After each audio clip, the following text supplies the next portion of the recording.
Hello, hello, hello. Good evening to everybody. So for those watching on Facebook, good evening. Happy Mother's Day to all the beautiful women. So today, Jesus House Aberdeen is presenting quite an interesting topic. So I've got my daughter here, Yoma, and I'm Awile. And joining me, we'll have other mothers and daughters where we're going to discuss the mother-daughter relationship. Ooh. So we're going to have some juicy questions and we're just going to go through some answers as well. So just to get some thoughts from the teenagers and also some thoughts from the mothers and just to see where we can meet in the middle. Hey, that's what it's all about. It's all about the relationship, compromise and communication. So I'd like to introduce the first mother-daughter duo, Mrs. Madu and Irene. Welcome, welcome, welcome. Thank you. Thank you for having us. Good evening, everyone. Good evening. So next in line is Mrs. Bimbo and Simi. How are you guys doing? Good. Thank you. Perfect. Hi, everyone. Hi. And we also have Funke and Fee. Did I pronounce that properly? Good evening. Good evening. Welcome. Good evening. Hi. Happy Mother's Day. Happy Mother's Day to you all. Thank you for having us. Pronounce your name properly. Funke and Fingy. Fingy. All right. Perfect. So we've done the introductions and so like I said, we're going to have a couple of questions and I want to hear from the teenagers and I also want to hear from the mothers as well. So I'll be picking individuals to answer, but if you have an answer, please feel free to join in. It's a discussion, so please relax, especially the teenagers. I'm sure you're wondering, this one I'm sitting next to my mom. I better be careful what I'm saying. But what I'm saying to you is, please be open. You might come closer. Don't be afraid, so I can slap you if I need to. Just playing. But please feel free to be relaxed, okay? It's meant to be a nice, relaxing discussion. We want to hear what you think. I don't know about you, but maybe a lot of teenagers feel that they're not heard. So this is your opportunity to tell us how you feel and vice versa. Okay? Are we good? So the first thing I'm going to do is I'm going to ask each other. So I'm going to ask you to describe each other in 3 words. Okay? So it's absolutely up to you how you want to do it. So for example, if I want to describe Yoma, I'll be like, this is Yoma, my cheeky, annoying, smart daughter, for example. Annoying a little bit, no? And if Yoma was to introduce me, what would you say? This is Aule, my determined, beautiful, and smart mother. Oh, thank you. She didn't say anything negative. All right, so I'm gonna tell. So who do you want to bring up? So okay, so Bimbo and Simi, I want you guys to describe each other in 3 words. You want to go first? I say this is my mother, and she is caring, loving, and passionate. Wonderful. Okay, Mom, you go. And this is my beautiful daughter. She's very smart, she's intelligent, and she's very helpful. That's good. Well done for being super helpful to Mommy. Okay, and then to Irene and Mrs. Madden. This is my versatile, multi-talented, independent mother. Wow, beautiful. All right, and Mom? This is my beautiful, wonderful, dynamic, cheeky daughter. They do always have a sprinkle of cheekiness, don't they? Yeah. Okay, and then to Funke and Fee. Well, this is my determined, selfless, and hardworking mother. Oh, amazing. Thank you.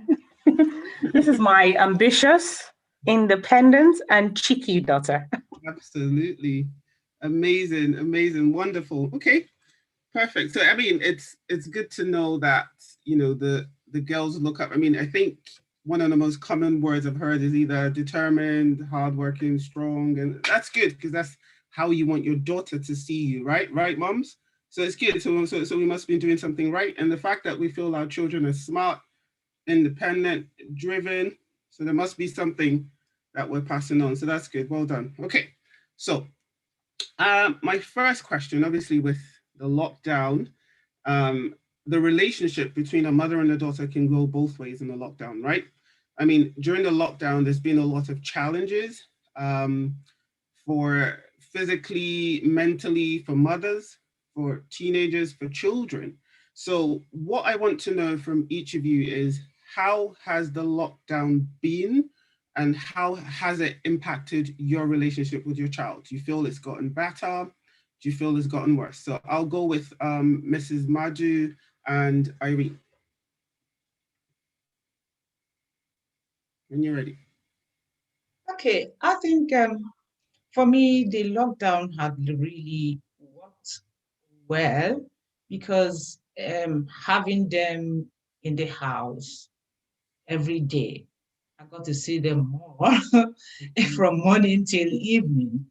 I think the relationship got better.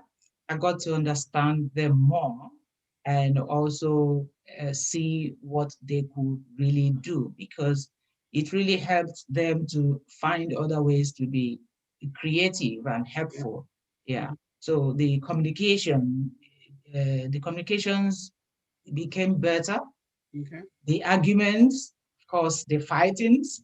So, but then everything worked out together for good. That's good. Okay. And what about you, Irene? What do you think?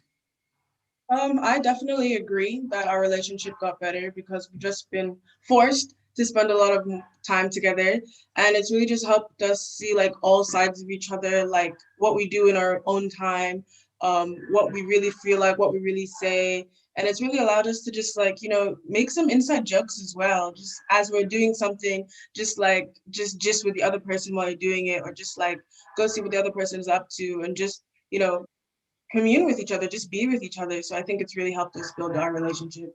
Absolutely. No, I'm glad that has been your testimony. Okay, so let's go to Bimbo and Simi. How's your relationship been?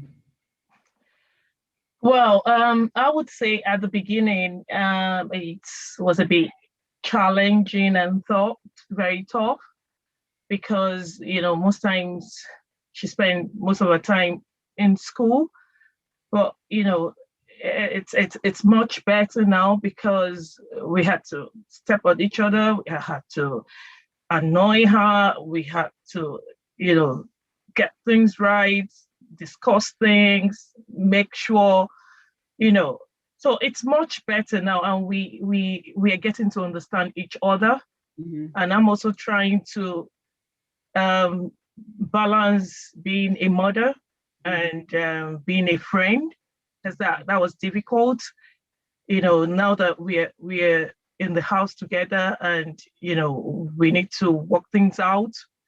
So yeah, I would say this lockdown, it has built our relationship, because you never know, because they spend most of the time in school and you think everything is okay, but it's bonded us more, and we tend to chat more now compared to before, whereby, you know, everybody just tend to mind each other and hello mom, but it's much better now.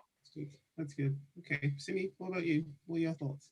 Yeah, I would definitely agree with that. At the start, obviously, because we were together all the time, sometimes heads clashed, as in that sometimes I would want to stay in my room and my mum wouldn't let me and things like that. So we'd obviously have fights about that. But as the time went on, I feel like it's definitely been very helpful for our relationship. I definitely talk to my mum a lot more, because before I would be so busy that I would go to school, do all my activities and just basically come home to sleep. And now, because I'm in the house all the time, I really had time to really talk to my mum about things that I would normally not talk to her about, or I'd talk to my friends about. So I feel like that's definitely built our relationship for the better. That's good. So it sounds like it's been positive. Good. Yeah. Okay, so let's hear from Funke and Fee. For us, or for me anyway, it's been like a revelation. It's just knowing something you don't know or you never knew before about your child. Because apart from her doing homeworks and things like that, we could an hour or two. I really don't see her in school actually. So it does mean I don't know, I don't want to say I don't know the education background, but I don't know how things work in school. So seeing her at home doing online learning, I would notice that sometimes when I'm out of the place and she's in a different room, and I would just see her using her phone. And when I come back and I say, and she would just hide it or something, and I say, okay. Or sometimes she's still in bed at 9:30. And I was like, you start school 8:25. Why should you be sleeping at 9:30? So I noticed that it got clear to me that she needed encouragement, or she needed a firm hand when it comes to that, because if I leave her alone, she could sleep all day, something she would not have ordinarily done if she was going to school. So like that's why I said that it's more like a revelation for us, knowing that and then when I called her and we had to talk about it, that this is repeating itself too much. What's the problem? And she's like, Mom, I usually do better when I'm in an educational setting, or I'm in a learning environment, or when there are people around me reading. I said, okay, if that's the case, it means that you and I would have to read in the same room. So I don't need to go downstairs while you're reading upstairs. We will have our office together. So while I'm working, you are reading in the same room. And that has really worked for us. So it's been a learning curve for us, but it has really worked. So we study in the day together. At night, when we want to go to bed, I have a place in her room where I can also, when she wants to study, I can also study at the same time. So it's been quite it's been quite nice. We've learned to communicate better, because at least I've had to sit her down and say, what is happening? This is not right. And she has been able to open up to me that this is where I thrive, and it's just because of everything around me. It's relaxed. That's why it's like this. So it's been a good thing for us. Good. Yeah. Ian, what about you? What do you think? Yeah, I definitely agree with that. I think because of like the environment we're in with lockdown and everything, like it's like in your home, like your place of comfort. So I think that just seeing her working, and like I know what she's like now, like I know that she's hardworking, and just know more about her. And then when I'm at school, I can actually communicate with her better now, because we're in the same environment. And it's just like, it's not like I have to text her. I can actually go face to face and we can talk, and we laugh a lot more together and have inside jokes, and it's just pretty amazing. That's good. That's good. Positive. I'm loving it. Okay. Yuma, what do you think? I definitely think me and my mom have gotten a lot closer. I mean, like at the start, it was a lot harder, but my mother is a planner, so we like got things in plan and made it work for everybody, because it was a big adjustment for all of us, even my little sister as well. So we got everything in place. We found a way for all of us to spend time, everybody to have their little alone time, we have like family game nights, and just it definitely made us closer as a whole. And especially like working and doing school from home, we found a way to help each other, and we have a list of, okay, what are we going to do? So we definitely communicate a lot more, which made us a lot closer. And I think because when we were doing online school and we were going out, it was more of, okay, we wake up, everybody's out of the house, we come back and we sleep kind of thing. So we didn't really have, everybody was so tired at the end of the day. We didn't really have that time to communicate and sit down and talk to each other and say what's going on here. But now we're at home, it's a lot easier to like be open and sit down. Like at the end of every day, we have a sit down time. We have a specific time, say, what do you need to do for school? Or my little sister, what stuff do you have? Or my mom, we'd write like a huge list. So yeah, it definitely helped a lot. Yeah. So I would say, I think for me, I think everybody's more or less said, you know, a bit about our experience as well. So I think since the lockdown, like Irene said, you know, we're forced together, you know, we've been forced to stay together. And because of that, you know, we're speaking a lot more, we're communicating a lot more.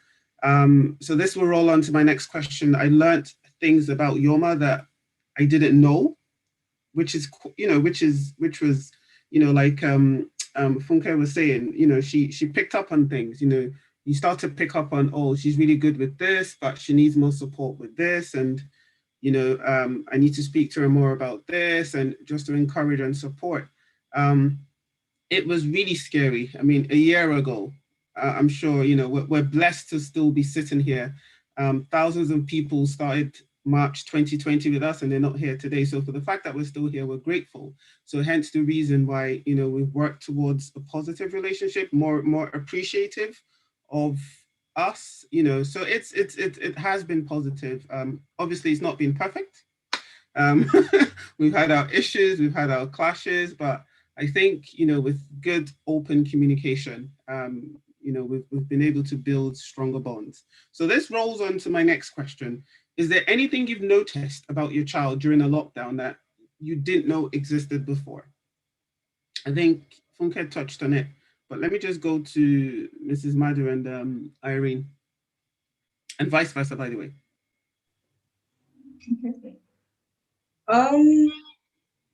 For me, I noticed that my mom, she's really astute. Like, she likes her reading, she likes to learn things, new things. She always likes to just discover what she can, and there's nothing that's off the table for her. Like, anything, any little thing that she can know, she wants to know. And this literally applies to everything, like cooking, writing, technology. She just has that real thirst for knowledge, and I didn't know that she had that before. So yeah. That's good. So is that something you feel you can also adapt as well and start to do for yourself? Yeah, I feel like the more time I spend with her, the more time that I will eventually, and I have already acquired that thirst for knowledge like she does. Okay, that's good. Okay, Mrs. Maddy, what about you? What have you learned? I would say, well, there's nothing really new I discovered about Irene. I know her very, very well. And because she's been the one that have been with me most often. So, but one thing is that, one thing I realize is the quality and the dedication she puts into whatever she wants to achieve. She goes all the way. She doesn't accept half measures in whatever she wants to do. So, for example, I was having a chat with her, and I stumbled into a picture she was looking at in her phone. So when I looked at it, I said, who did that? Because I saw her friend. It was a magazine cover, very professional. She told me that she did it. I could not believe it. I said, well, you send this thing to me. This thing had really, if this thing can go outside, it can compete with anything. I didn't know she had gotten to that level, which was quite impressive for me. So that's one aspect, one surprise thing. I knew she could do that. She's capable, but not to that level that I saw. So which really encouraged me, because, well, just like she said, I like knowing, because they are moving at a very fast rate. So I had to really be chasing them to know what they know. Yeah, because their generation is going another level. Yeah. Absolutely. Excellent. Good. Okay. Who do I go to next? Okay. Funke and Fee, tell us another one, apart from somebody like to sleep. Tell us another one. And it's actually because I know Fee. I know she's a very ambitious girl. I know she's a very smart girl. She does very well in school. I have nothing to worry about. So seeing that side of her, it was more of a shock to me, if that makes sense. That, oh, so it's because this girl goes to school that she's doing well. It means she cannot be homeschooled. So that's going to be a no at any time, at any point in time, or that I don't know. What apart from the lockdown, what changed? What happened to you? Please answer. What happened to you, man?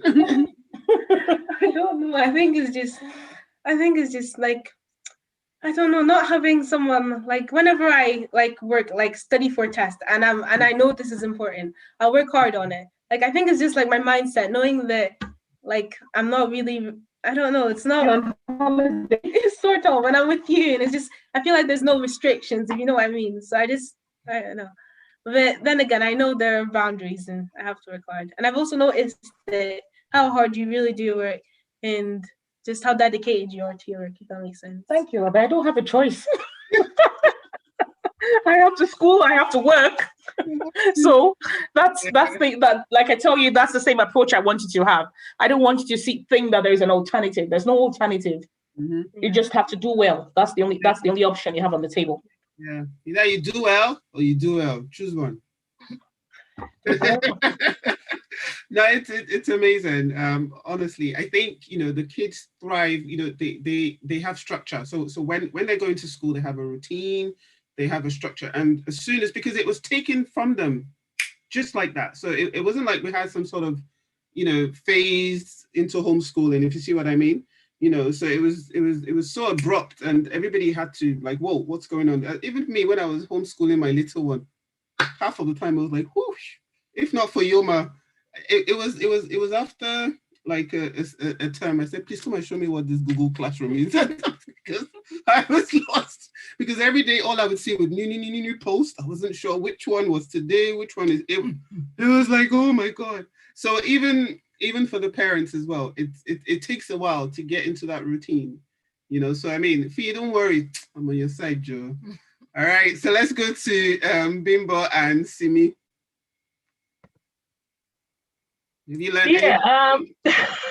I'm going to talk just before. I'm going to say the side I first depict. I used to know her as very very sociable, very extrovert. But this lockdown has showed me that she could be a different Simi when she's inside the house within our family, and she could be a different Simi when she's with our friends, when she's out there in school. That's the very first thing I picked.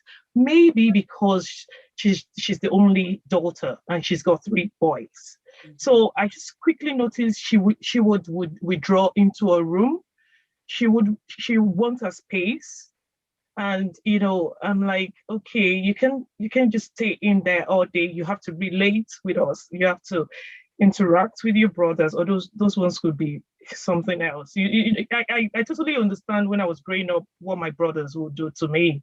So that that the lockdown has really helped me, to quickly correct that yeah, we are here for you. We are your family.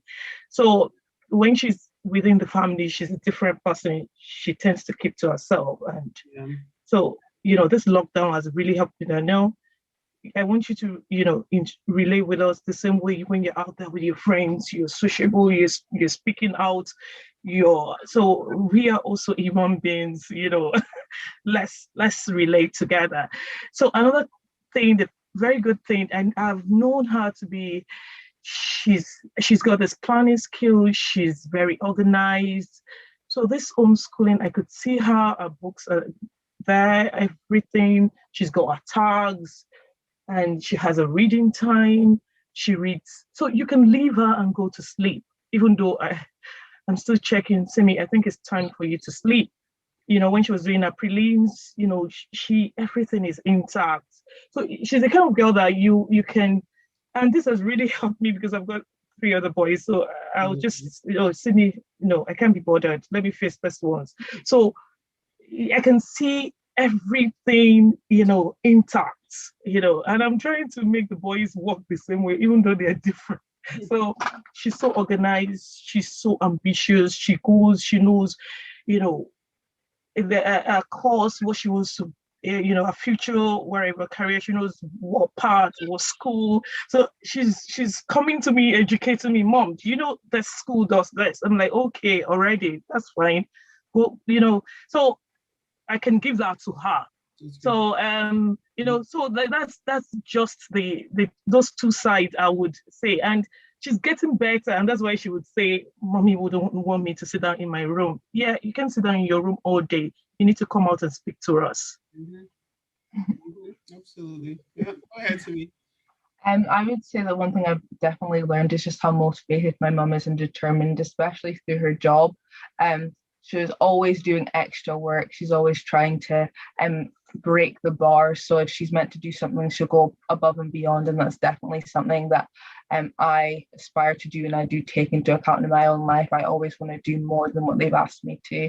And that's something I've definitely learned from my mother. She keeps on going, and she goes to work every day, and she comes back, she gets awards and all things like that. So that's definitely something I aspire to do in school and throughout the rest of my life. That's ace. That's ace. I think for me, what I learned from Yoma is she needs a lot of support in terms of mentally and adapting, especially during this time.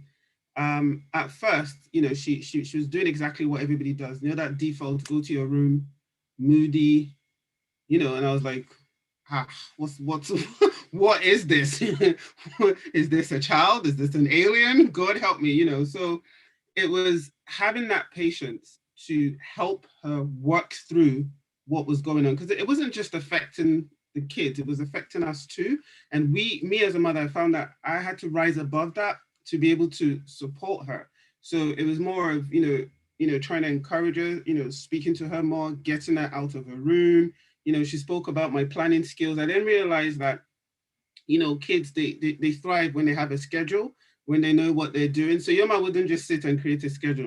Yoma is more like sleep. If you leave Yoma would sleep till lunchtime. No issues there. You know, so I really had to put some sort of structure in place quickly, you know, so that we could get going. So I realized she needed a lot of support, especially initially. But now I could say, you know, this is much better. You know, we've gotten into a routine, you know, kind of knowing what we're doing. And I'm actually I'm really going to miss her when school starts, because now we also like take walks during lunchtime and things like that. So it's going to be different when school starts. So what new thing did you learn about me? I think everybody knows this. The exercise, definitely. I think I've learned more that even moms go through things as well. Like I've learned more that it's not just the children. We need to like help our moms as well. Like my mom has her time in the morning and like her like TV time in the evening. So like when I know that my mom's had like a really tiring day at work, or in general she's just not at her best, I would like get my sister out the room, or like very, very important. That's like, or I do something like, or like, hey, Minute, or my little sister, let's give mom the remote, or like, and let's go play a game, or let's go on your tablet, or you can have my laptop to watch Netflix or something. Just knowing, just keeping in the back of my mind that it's not just us who were badly affected, because my mom, she was moved from person work to online work as well. So I was thinking, if I was affected this badly, what about a person with 2 kids in the middle of a pandemic was affected by this as well? So I just try my best to like help a bit more, because I know how hard it is. Oh, thank you. Oh, that's been it. I think, you know, we all recognize it's been difficult for everybody, and you know, it's been a breath of fresh air to also get that support from my child as well, and vice versa. So it's been good. So my next question is, how do you keep the bond strong? So it's all well and good, we're all at home, we're forced to stay together, we work on the same table, but going forward, right? So things are going to change again. So we're going to have to adapt again, but we don't want to lose what we've just built, right? So how do we keep the bond? How do we keep these new traditions, the things we've learned, the activities? How are we going to keep it going? Auntie Bimbo, tell us. Simi the planner, your second. Tell us too. Yeah, it's just keep the relationship, you know, keep the gist, keep the talk ongoing, you know, because for Simi, you know, that's one of the things I've learned all through this pandemic. You know, that communication kept coming. You know, sometimes if she doesn't want to speak, I'm forcing it out from her. So now they're resuming again tomorrow, and we're looking at, you know, how are we going to maintain this continuity of having to just, what are you up to, you know, and she tends, the way we talk, as in, she knows, sometimes she'll come to me, I know it's a no, but can we just, mommy, can you look at it in another way? She tries to tweet it, and I'm like, okay, can we negotiate? Can we relate? Mm-hmm. Can we, get to a certain point? So it's just more about, having to, discuss more of those things, because it shouldn't stop at this level, and ongoing. I think we should all pull those strings together and see how best we can both help ourselves. Mm-hmm. And all those boundaries, we can talk about it, because as far as she's concerned, there are too many boundaries. Why wouldn't you trust me? Mm-hmm. And just allow me to make my mistake? But I try to explain to her that mistake can be costly, my dear. Mm-hmm. For example, at this level, when they've got, social gathering, and when I'm doing my checks, she's more particular to that. That, Mom, why wouldn't you just trust me and leave me to do it, to get it wrong? So we're still discussing that. Yeah. You understand? Because left for her, why are you policing me? Why can't you just allow me to make my mistake? You made your mistake at some point, because I used to tell her some of my mistakes. Sure. Well, you were allowed, but maybe because, like she said, I'm too caring. I wouldn't want you to make that mistake. I don't know. What do you think? I think, yeah, I think that one thing that will allow us to maintain this relationship is just communicating about everything again.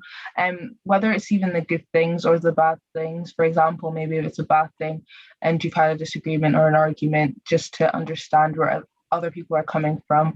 I feel like that's very important, because you're never going to fully move on and move forward if you still hold a grudge, or you still can't understand where someone's coming from. So I do think that will help. And also, even if you're having a good day, or if something good has happened, always try to relate to your mother, try and say something, and not kind of just go back into your old ways of kind of just telling your friends or just saying it to anyone else. Try and always keep that relationship, because I feel like communication is definitely key.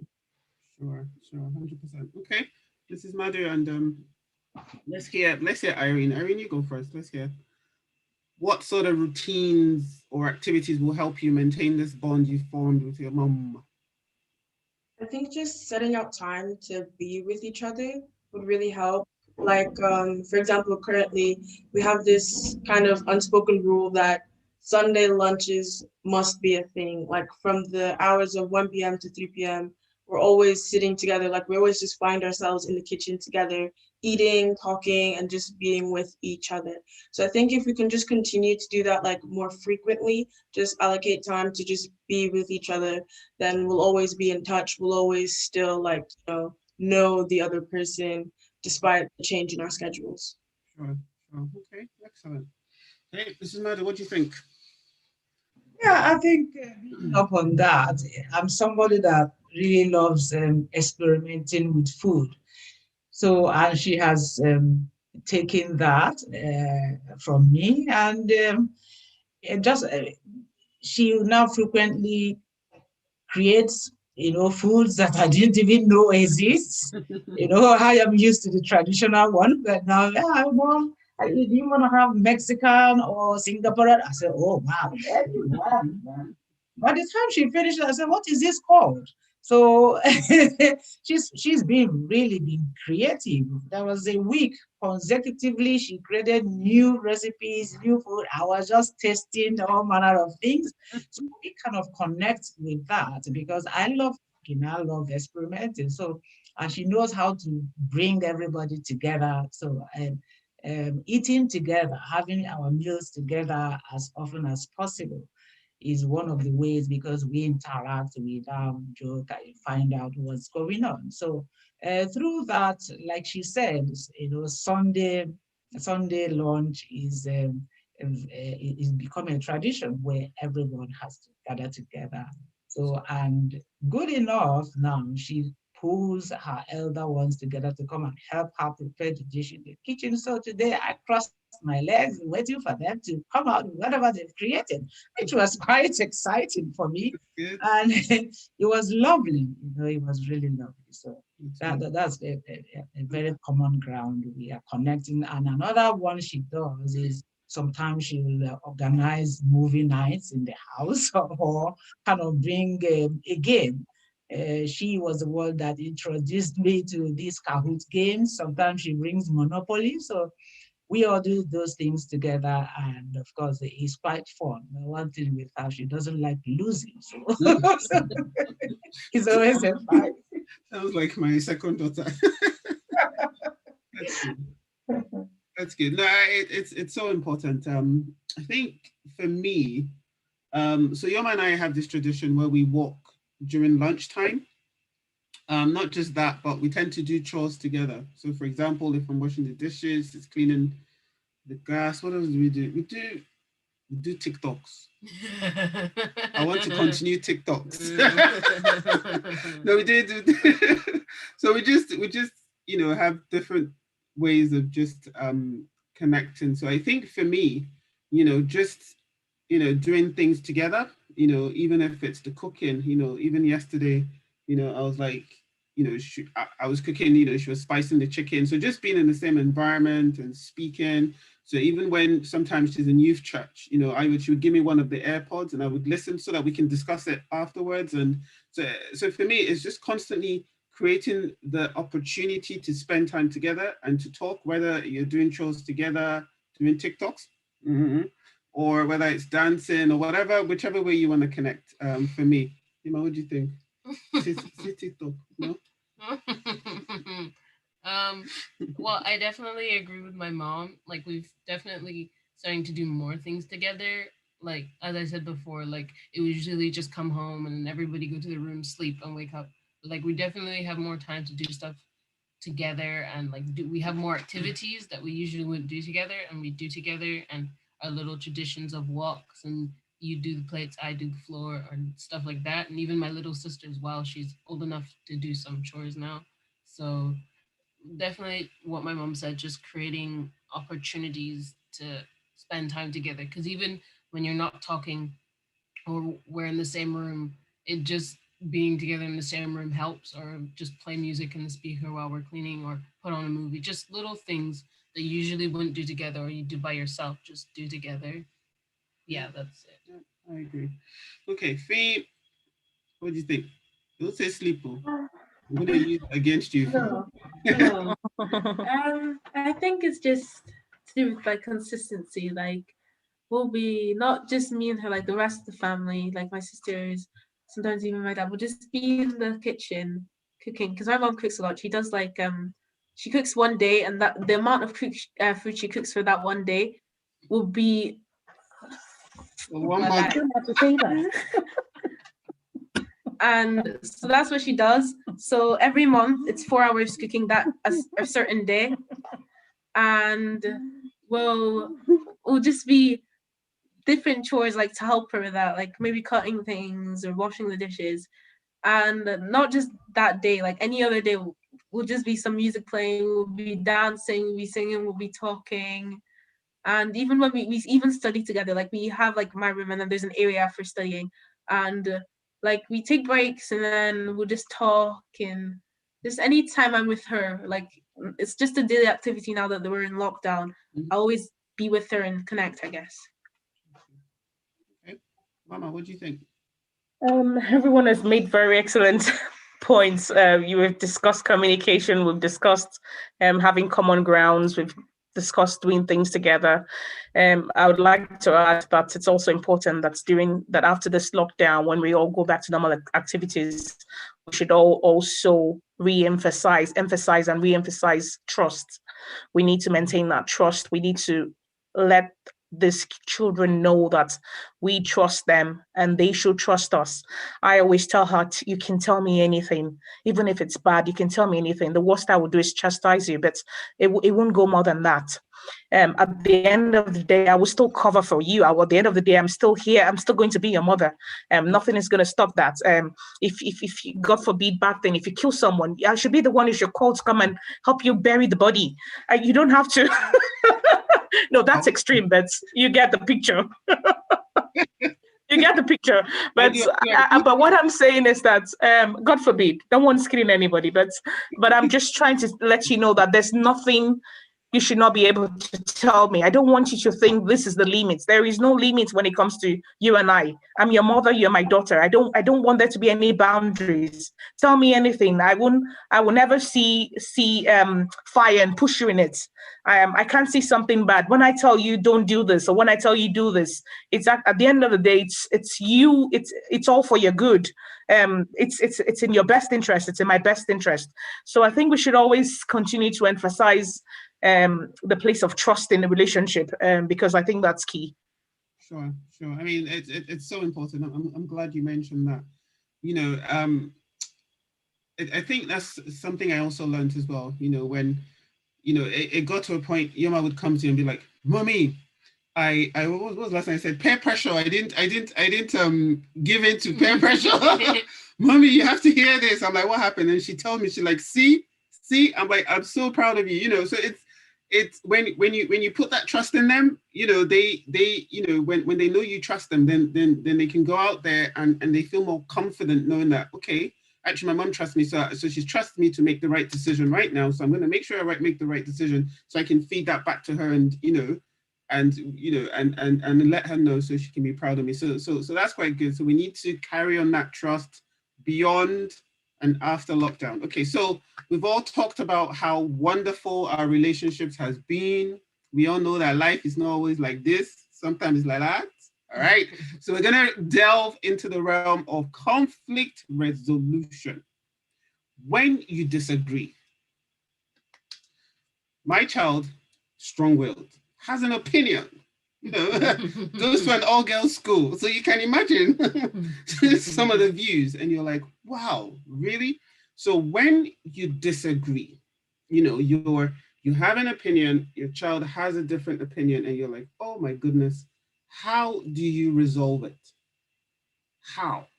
I'm not gonna pick anybody, because I just, you know, if I think this is a really important one. So I just want somebody or anybody to just sort of tell me, how do you resolve your conflict? Nobody? Okay, if I can go first, I believe that it depends on the kind of conflict. So there are times when I would insist, and there are times I would not compromise. There are times I would say no, and it's no.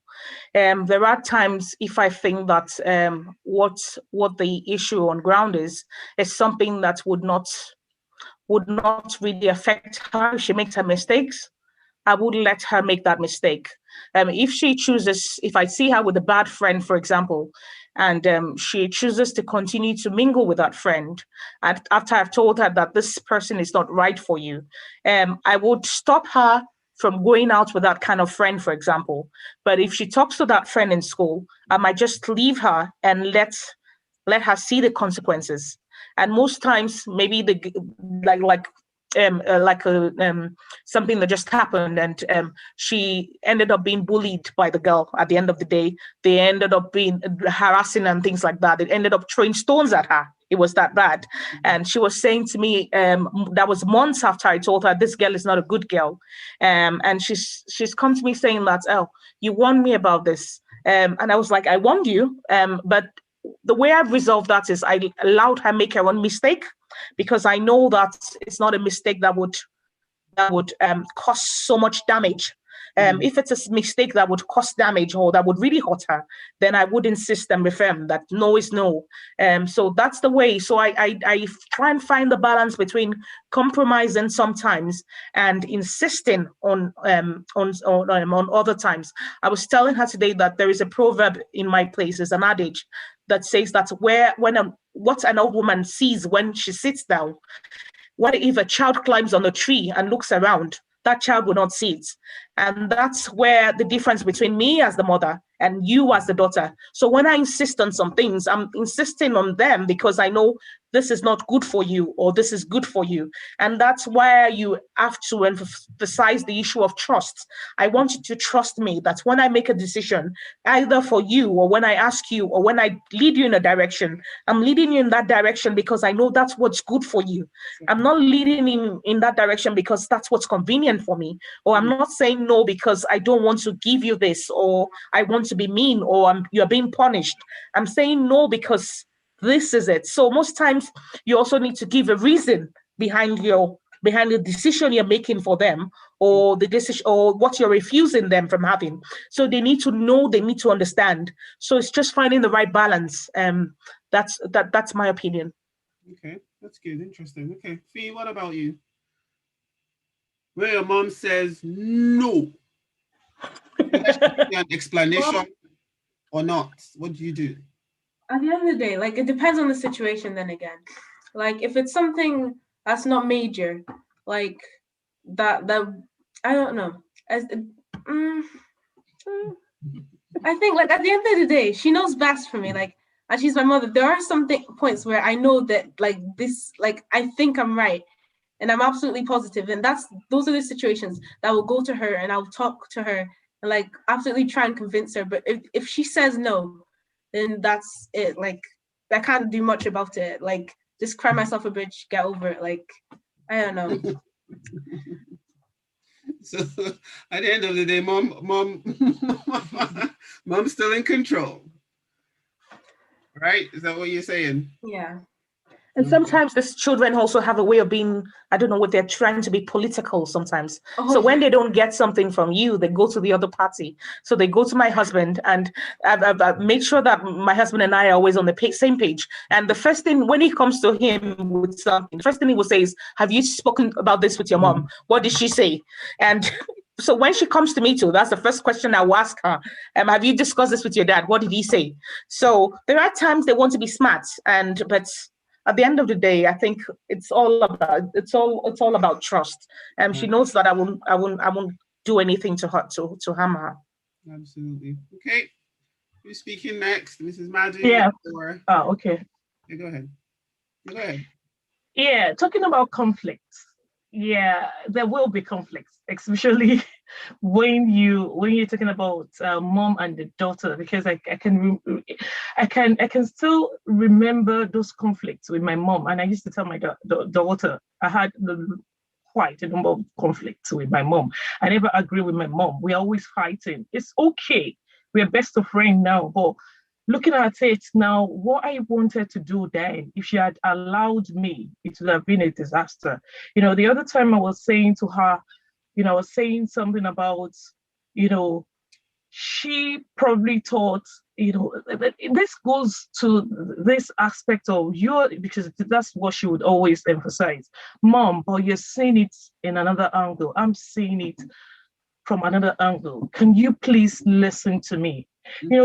When she started saying that, I had to start listening to her. So we both would take time and listen. Mm-hmm. Okay. And another thing here is I say to her, I'm your mother, I'm your friend, but there is still a line. Mm-hmm. I want to be your mom, and at the same time, I want to be your friend. So, but I should be able to know when I'm your mom, and I should be able to know when, So when I switch, you should understand when, and she knows when I've switched, when I'm gisting with her, when I can gist with her to any length. She knows I'm a friend at that time. Mm-hmm. So the moment I switch, she's like, Mom, you're now my mom. Yes, I'm now your mom. So let's listen to each other. This is why, at that time, she's broken. She cries. She weeps. That's when you see her withdrawing. And because I've known her personality, I'll allow her to do all that. Then I'm coming back to her to tell her, this is why I have myself and your dad have laid this principle. Okay? raise your point. And oh, she's got 1 million points. And like I said, she has a belief that, I don't know where she got that from. Mom, let me make my mistake. You know, just like what Sister Funke had said, there's some costly mistake. There's some mistake that we can allow you to make, and you can easily learn from it. And there are some that is going to be disastrous because, and you know, when we are doing our own work, we carry her along. For example, most of the arguments is always, I want to pull out with my friends. I want to, you know, this having to socialize. You know, I'll tell her why we are not allowing you to do that. You know, sometimes, you know, you're just being African. You know, we allow her to say all that because all that has to come out so that we know what to. So, yeah, we know how to handle things. And at the end of the day, there's some principle that will still have to be maintained. And you know this, we don't allow this party is going beyond 10 p.m. You know that you are not meant to stay out there after. So there's no negotiation. There's nothing. And this is why my husband he talks more. This is why you can't stay beyond that time. You know, so, you know, the more conflicts. I enjoy conflicts a lot because I know what my mom went through. You know, I've been there. So I used to tell her, I've been there. So you can throw anything at me. My heart is wide and I can take it. So I think she's more matured now, and it's all about knowing, you know, those boundaries that has been set for you, and it's for your own good. You know, so sometimes we might be wrong, but at least we're protecting you. There's a reason why we're your guidance, and you know why. You know, the other day she was like, "Mom, I can't wait to get to be out to uni." Oh yeah, I said that. I can remember saying that. You know, but I will now, you know, and I make sure because hearing that, I remembered I told my mom that I can't remember to go back to Ife. I can't just stay in this house. I remembered, and I will now sit down. Then I'm now afraid. So what are your plans? So what are you up to? So now I've switched back to a friend because I want to get so much from her so that I can now start challenging and telling her what is right. Even when you're out there, you have to be careful. Absolutely. Sinisa, what do you think? Yeah, I think one way that I do resolve conflicts is just seeing things from another perspective. I'm a debater, so I normally have to argue for two sides anyway, so I can see where my mother is coming from. Sometimes, even though I do see where she's coming from, I still do not agree, and I feel like that's still going to be part and parcel of people with two different opinions. But I feel that all I can do is respect that she's my mother and that she does have a different opinion, and that in the future I may or may not thank her for it. But at the end of the day, all I know is that she is trying to protect me and she's just caring for me, and it's all coming from a loving place. And I feel like that's the most important thing. Yeah, that's, I mean, the final thing you just said is trust in the fact that it comes from a loving place. No matter what the decision is, no matter what's said, no matter the type of no, the tone, the way we stretch the no, it is coming from a loving place, and you need to just trust that, you know, especially when you guys are, especially when we don't agree. You know, sometimes I just get to a point where I'm like, no. You don't get it, but it's no. And that's it, case closed. You just need to remember, you know, even when you go back to your own quiet time, you know, tell yourself, actually, my mom loves me. And she's not going to take a decision that is bad for me, or she's not doing it for her own selfish interest. It has to be for my good. And I just want you guys to always remember that. Always remember that. When you go back and you hear those no's, always remember that. Okay? And I'll just come to, you want to say something? Oh, okay. Just come to Mrs. Madden. When it comes to conflict resolution, I think Harriet is somebody that is way much mature than her age, and She's highly opinionated. So what will happen is that when we go back and forth, I will just quietly leave her and go away. And later, when she comes out, I'll call her back and sit down. We'll now talk things over. So I will now present, okay, quietly, this is where I am coming from. This is why I am concerned about this. But then when it comes, if it has something to do with her friends, I know all her friends that she hangs out with. We know them before the lockdown, actually. Mm-hmm. So she would ask me if they could come home with her. I say, yes, please. They will come. Both boys and girls, I know them very well. I know where they live. It was intentional when I do that. So I get to know them. I get to know, where they reside. Sometimes I go drop her there, or if her dad is around, he will go and drop her. So, and when they come back, I say, okay, what did you guys do?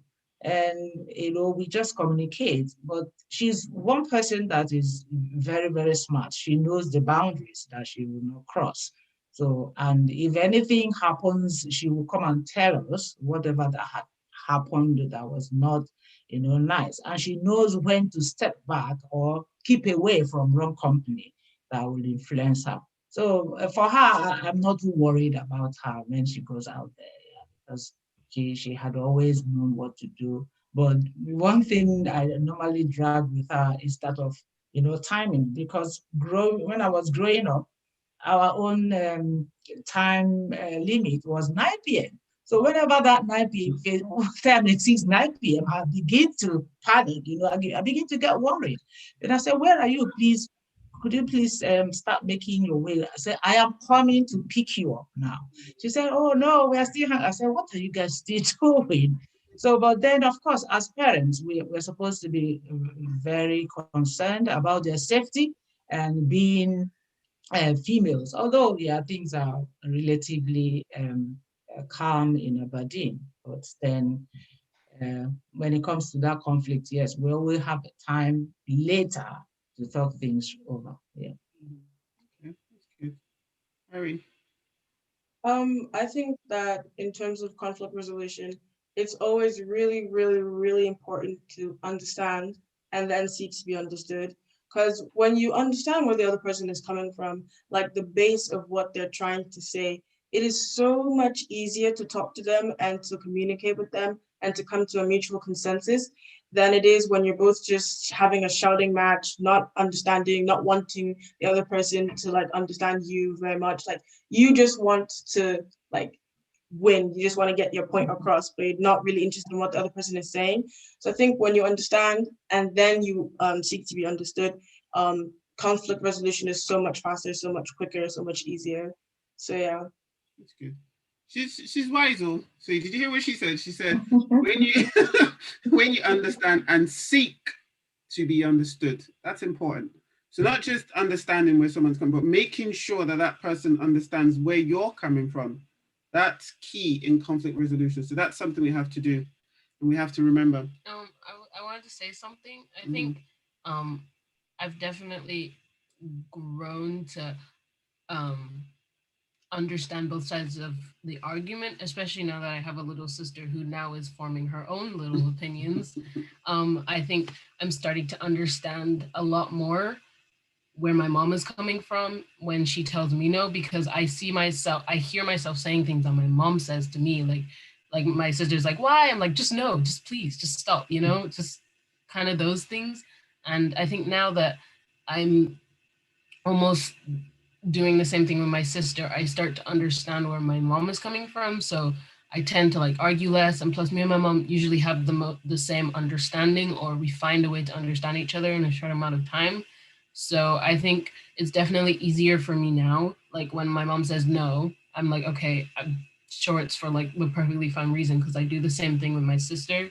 She's like, why? And I'm like, just no, leave it, please, kind of those things. So it's definitely easier for me now to understand because I do the same thing.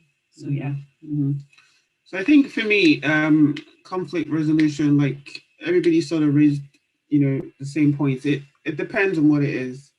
You know, I mean, if, you know, like Yoma came a couple of weeks ago and told me about an event that happened, I was it I if my dreadlocks could my dreadlocks I'm pretty sure they got tighter that day. I was like, oh my god.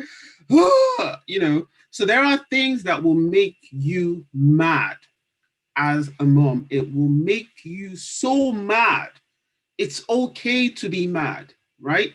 But remember, once you're done being mad, you've let it go, you've let it out, you've spoken your piece, come back and break it down. For me, I think it's important not to just shout, shout, shout, and then get out, go. And the child is like, I'm not sure what is it, what I said, how I said it, and you know, they don't really have that understanding. So for me, I find out even when, you know, my child has done something that's absolutely, you know, so bad, and I've screamed it out, you know, even if it's after a day, I then call her back and I sit her down and I start talking. So, you know, so like Bimbo said, you know, the screaming me is probably the mom in me, you know, just so livid. And then the non-screaming me is, you know, like Irene is saying, seeking to understand, you know, wanting to understand, and then putting my, you know, sort of points across as to why I was so mad, and, you know, and the rest of it. So I think, again, you know, communication is a big one, you know, and helping to build a relationship, speaking through it, and understanding and seek to be understood. See, I'm listening. Oh, God. I'm very good. I'm paying attention very well. Okay, so this question is just for the teenagers, okay? There's a notion that mothers are very dramatic and that we overreact.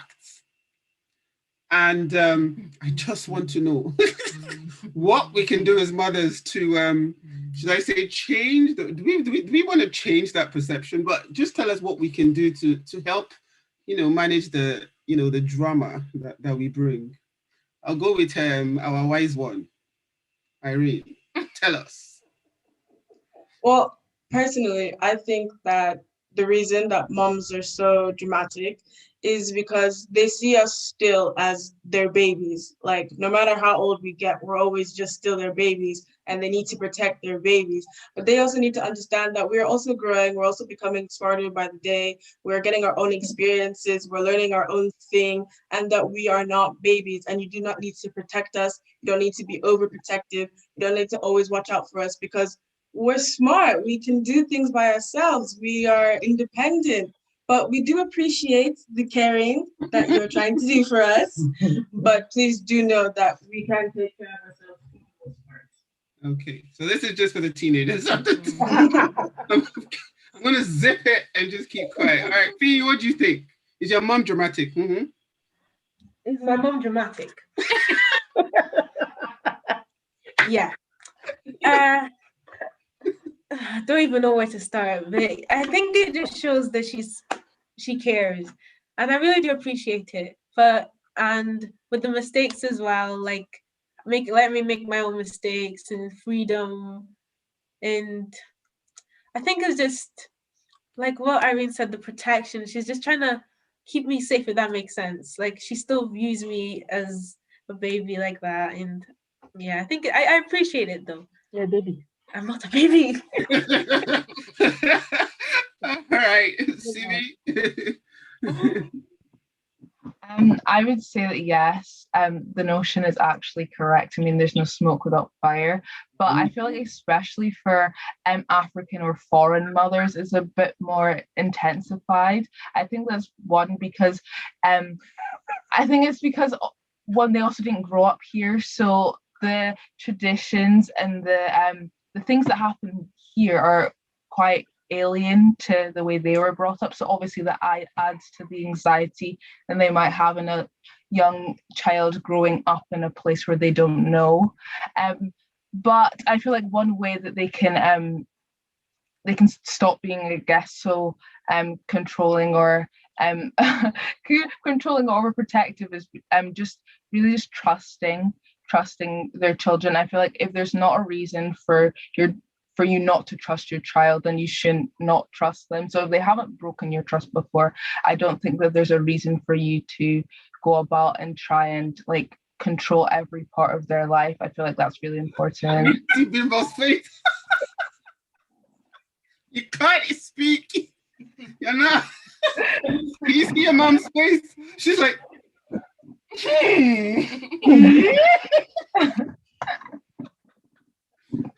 hilarious. Okay, so Yoma, what do you think? I'll keep quiet. For me, what? I don't even know what to say. I mean, I've said this before. I've developed a thing for my little sister as well. Like, I'm very protective of her. So I think as I've grown older, I've starting to relate with my mom more in situations. Like, I'm very dramatic when it comes to my little sister as well. Thank God you know. Like, for example, today she had just finished eating and she was jumping and I didn't want her to vomit. And I was like, can you please sit down? She's like, it's fine. I'm like, it's not fine. I don't want you to vomit. Please sit down. And I think as again, I hear myself saying things that my mom say. Like, when I was younger, I would like, oh my gosh, I said this when I was younger. Like, she's repeating what I'm saying. Mm-hmm. And like now when my mom's like, you cannot do that. I'm not letting you do that. Now, like, even when it's like smaller situations with my little sister, I'm just relating to my mom more in that sense, I guess. I mean, I'm not, when my mom says no, or how could you do that, blah, blah, blah, blah, I just remember where I react like this as well. So I'm just not gonna get angry because it's the same for me. Can I just say Yoma is more dramatic now? Can I say how many times I've had to step in between her and her sister? I'm like, whoa, whoa, whoa. Hello, I'm the mom. Go back. Leave that child alone. So let's just be clear. This is dramatic here now. Okay. All right, that was interesting. Okay, so the next one, this is okay, we'll see what we have to say. So being a caring mother can sometimes be misunderstood. Sometimes our children say, you know, we're intrusive and they don't enjoy their privacy. So I think for the mums, I want you to sort of explain to your children why you need to get into their business a little bit, why you need to do your checks, why you need to be intrusive, so they can hear it from you and have an understanding. Who's going? From KZU. Okay. For me, you know, these our teenagers, they are still under our care. We are still their legal guardians, and before God and the society. So we are still accountable. So, and I make her realize that as long as she's still living with me, that I am responsible. So I do, maybe once in a while when I come, I come and open her room. She say, "Mom, what do you want?" Well, I would, she said, "Oh, why are you always coming to, see?" But I said, "Well, sometimes, because of this lockdown, you see, they want to be in their rooms, be in their spaces. But sometimes when I don't, I say, are people living in this house? I'll go and be opening their, room doors one by one." He said, "Well, what do you want?" I said, "Well, I have come to make trouble with you." He said, "What have I done?" So I just came to, just check on what they are doing, if all homeworks and everything due have been taken care of. Because sometimes you need to make sure as a parent that they are doing what they're supposed to do, and everything that is due, there's no gap. So if that's sorted, so and that's me. And also because they're in the house, you have to also encourage them to communicate and not isolate themselves. I know they want to be alone, so there's a time I give them their space also, but there's time for everything. The parental duties are still there, and I have to make sure that I fulfill that. Yeah. Cool. Thank you. Okay, that's good. Thank you very much. So, who are we going to next? Funke, what are your thoughts about being intrusive and invading their privacy? I don't think that there's any privacy in this house anymore when it comes to the children. Because you see how the mother hen and you see how it protects the children. And I used to say to Finny, I said, it's only when you have something to hide, that's when you feel that somebody's invading your privacy. If you have nothing to hide and all your cards are on the table, there's nothing to worry about. You don't need to be worried when I'm going to come into your room, because you're not hiding anything. You're doing the right thing.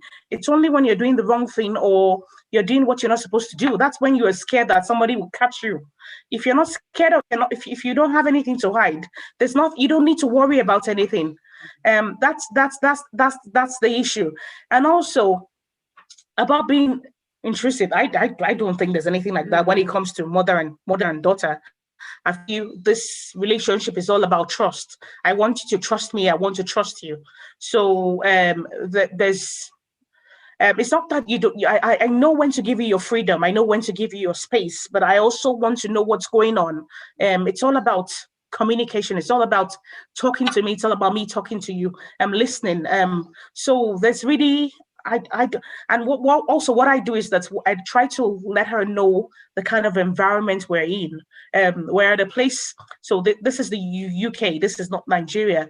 Although in Nigeria, I would also be worried. But so when I hear things on the news, when I read things in the paper, I ask her to come and see and hear, listen to what's happening. So it's not just being mean. It's not just me being the crazy mother as such, or it's not just being mean and too overprotective. Look at what's happening around you. Look at people disappearing. Look at people being bullied. Look at people being killed. Look at people being raped. These are things that I'm not just sitting down somewhere to fabricate.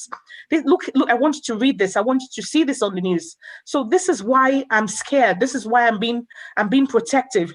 I let her know this is the rate of suicide. This is the crime rate in the environment you are. These things are real. They're not just being. I'm not just being too dramatic, as you would say. It's just because I'm scared. I worry about you, and that's why I'm putting these things in place. So I don't think there's anything like overprotective or being too dramatic when it comes to mother-daughter.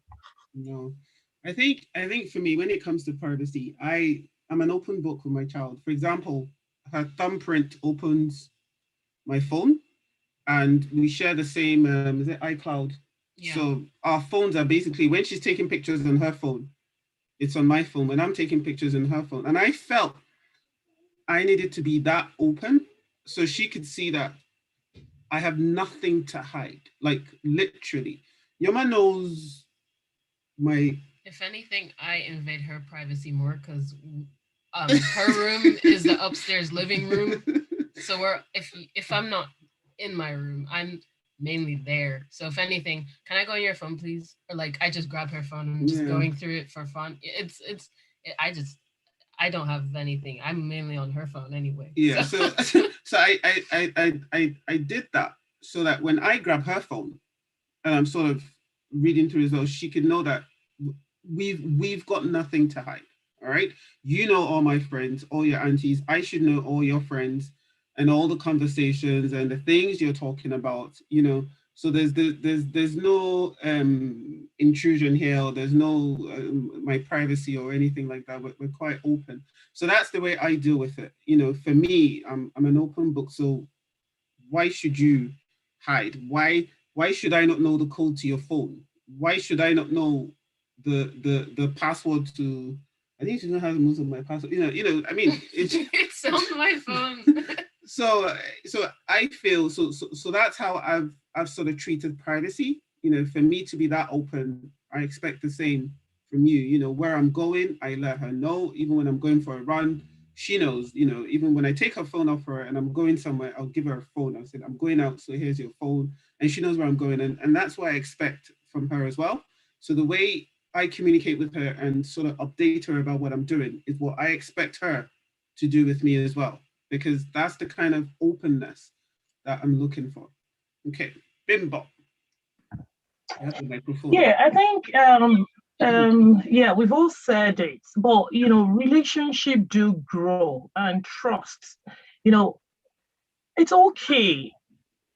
It's, you know, the level a child is, you know, every child, and the reason why all these teenagers, so I'm talking about from maybe age 14 through to 19, 21, because most times they're not sure. The reason why they want their privacy, the reason why they felt you're being intrusive, and they're not sure that if mommy gets to know this, what will be the reaction? You know, those are the things we need to tidy up, and that's where the intimacy, the closeness, you keep reassuring the child, you know, that yeah, you can tell me anything, you know. But if it now gets to a point whereby a child is beginning to get afraid of dropping his or her phone, then there's a concern there. It's just sometimes you just feel, oh, if my mommy gets to know this person, probably she's going to react this way, or she's, you know. And at that stage, it's okay. It's the way we are being molded, you know. Everyone just want their privacy, you know. It's just like, you know, a 4 years old child, 5 years old child wouldn't bother, you know, when they're having their baths. But at some age, 10, you know, begin to realize that the way they are, you know, shutting the door, mom, why are you coming inside without knocking? So it's okay. At that age, they're beginning, the kind of people they're relating with, the kind of, you know, they are getting matured. So they're just being sensitive of, oh, okay, should I carry my mom along now?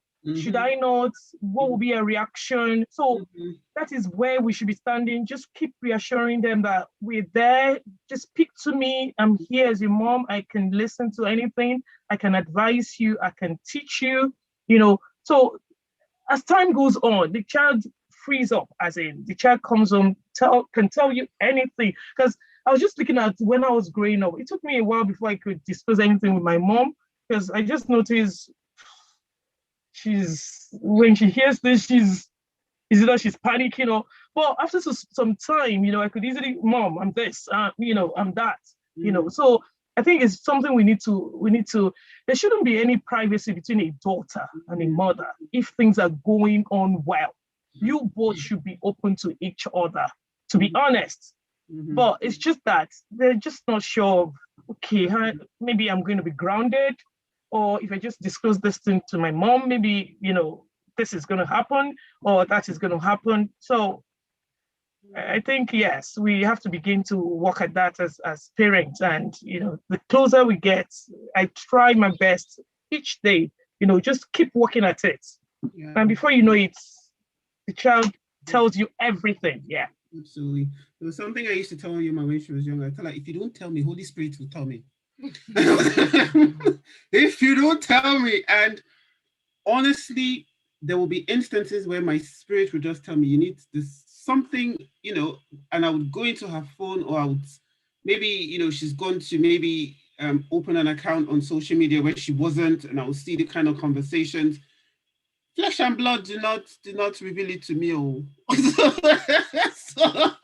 so I think over time, I mean, what do you think about those times I used to? I mean, now I tell her everything. I mean, before I was always scared, like, if I do this and I tell my way, I'm dead, or like I can't do this. But now, there's nothing to hide. I mean, I drop my phone in her room at night, and she wakes up, she goes through it, checking everything, and then she'll drop it in front of me and leave it. Or like I can have it with me during school. Do you check my phone? Well, yeah. But yeah, I mean, before I'd be like, what if she finds this, or like, what if she sees this? But now I feel like I tell her things before she finds out. If I've done something bad, I tell her things before she finds out, because I would rather say I've done this as wrong, I'm really sorry, instead of her saying, what is this, you know, kind of thing. That's what I do now. If I've done something wrong, I go to her straight away. Or yeah. Okay. So, I mean, it all sounds like we've managed to build really, really wonderful relationships with our daughters. I mean, lockdown, I know it's been a lot of negatives, but I can count, it's limitless, you know, the kind of positive things that we've been able to achieve. But one thing I want to ask is, what advice do you have for any mother and daughter duo currently struggling? what would you say if you're going to say one thing? So just pick between the two of you who would give the advice and what you would say. They're looking at each other. Who do I pick? My wise one. You know, I'm coming to you.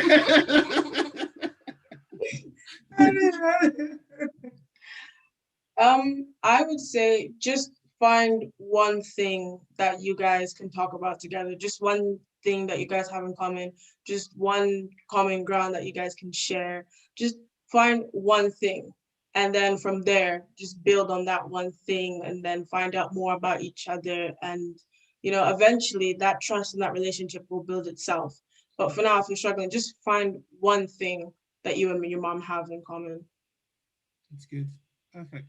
Okay. Theme and Funke, who's speaking?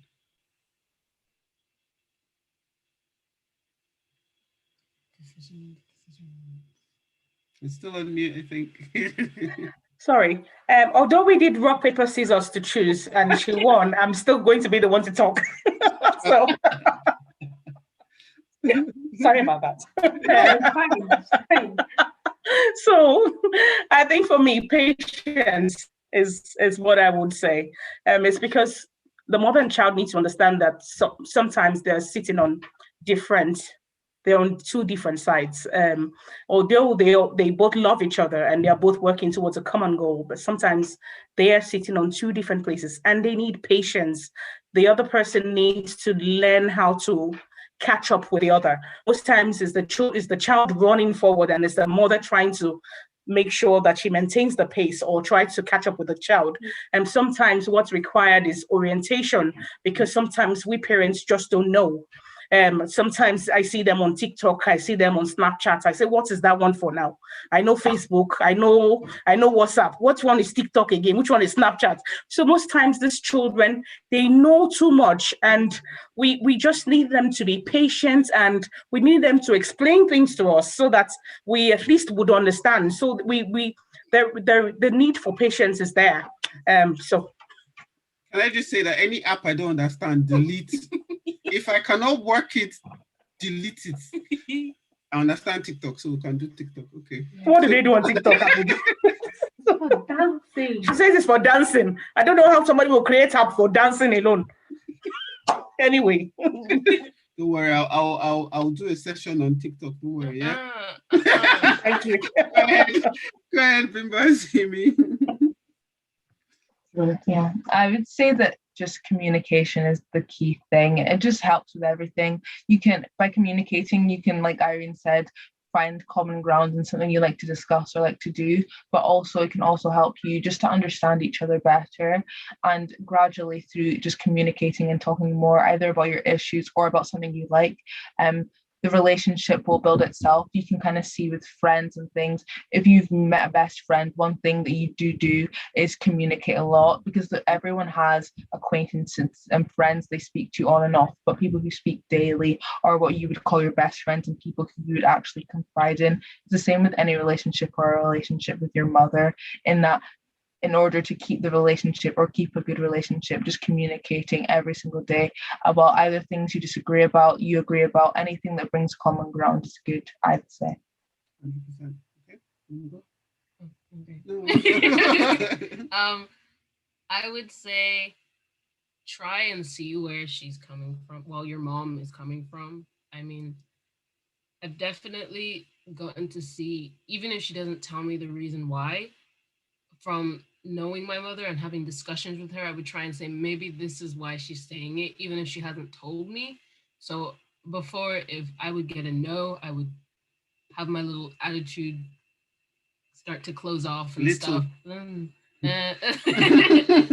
to close off. But I mean, sometimes I do, and I don't mean to, sorry. But but now I try in my best say, okay, instead of getting angry, why is she doing this? Like, just try and, especially now where everybody's stressed and we're going back to school and we're about to start doing a big adjust again, just try and be like, okay, if I know that I'm being stressed right now, imagine how stressed my mom is right now, or like imagine how stressed this person is right now, or just try and understand that everybody is going through something, especially your mom. So yeah, that's what I have to say. That's good. Okay, so since it's Mother's Day, okay, daughters, smart, determined, outspoken daughters, I want you to look at your mom today and tell her something really amazing. Not something you said before. I want you to dig deep. And I want you to think something really amazing about your mom and tell her from the bottom of your heart. You never know, this might lead to your next year. So be very creative, please. All right, who wants to go? Please, do you? Okay, oh yeah, no. Give it to us. Mama.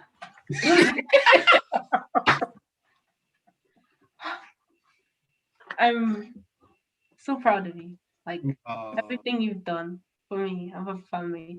You're the most selfless person I've met. And I work hard because of you. You're really the best example for me. And I like how when you think of things, you think of how it will affect me and just how strong you are. Like you're a beautiful individual. I mean that from the bottom of my heart. Thank you. That was beautiful. All right, who's going next? Remember, this could lead to your next. Yes. I think I can go. Okay. I just like to say that one thing I really admire about you is just allowing us to just try as many things as possible. Just any activity, whether it's swimming, whether it's academics, whether it's instruments, anything. If you ask her if you want to try something, she just goes for it and she'll say, try it, see if you like it. She's always wants you to try new things. And I feel like I've gone so many, and my brothers have gone so many things that we love to do, our passions, because our mom has allowed us to explore the things we love to do. And I just love you for that. And I really hope God will bless you because of it. Thank you. Amazing. All right. Okay, Irene, your turn. Don't let me down now. Mom, you are truly fearless. There is no challenge that you've ever backed down from. There's nothing that you've seen in front of you that scared you. You've always gone head on to face every single problem that you've ever encountered, and you've always managed to beat it. There's nothing that you cannot do because you're amazing. No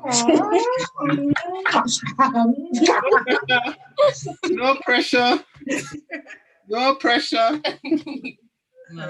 I just wanted to say, how do you do it? I mean, you've done so much. You've balanced so much from being a mom, working, helping at home, and you've just managed to balance it perfectly. And I'm just so proud of you for being able to be there for me and mom and balance EJ Aule and be at work and just making everything work. And somehow I don't know how you do it, but you've managed to keep everyone so happy and make sure that everybody's on top or at their best before you make sure you're on top. And thank you so much for that. You're welcome.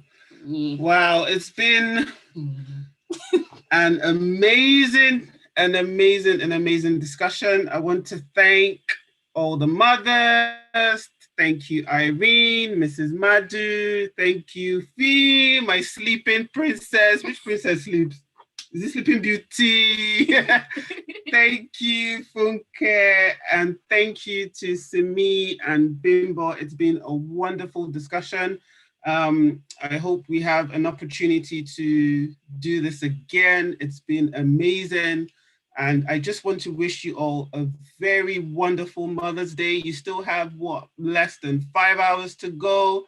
So just have some rest. Take some time to rest. And always remember, self-love is not selfish. It's not selfish, mothers. So please, and daughters, treat your mom today. Pamper her, okay? Don't stress her with your opinion. Just leave her alone. Okay? Thank you so much for your time this evening. And you guys have a blessed evening. You're all beautiful. God bless you all. Thank you so, so much. Thank you. Bye-bye. Thank you. Everyone. Bye. Bye.